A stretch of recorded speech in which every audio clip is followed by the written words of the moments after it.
Salamün aleyküm.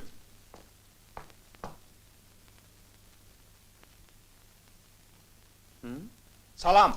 Təbrik edirəm Əliş dayı. Gözümüz aydın. Sizi də təbrik edirəm, tamam xala. Sizi də təbrik edirəm.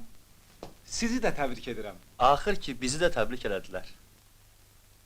Salamün aleyküm. Camaat, hamınızı toya dəvət eləyirəm. Ulduz xanım, mən söz tapıb danışa bilmirəm. Amma sən üçün bir toy eləyəcəm ki, səsi ərş əvaya çıxsın. Sağ olun, toyu özümüz elərik. Bu nə sözdür? Mən ölmüşəm məyə.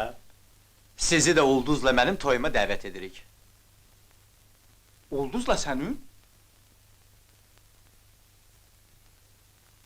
Bu nə danışır? Təbrik edirəm.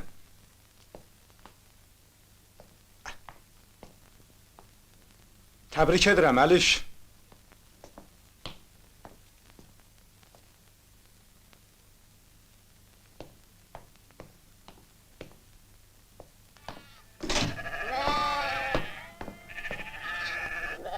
Qaytarın qoyunları.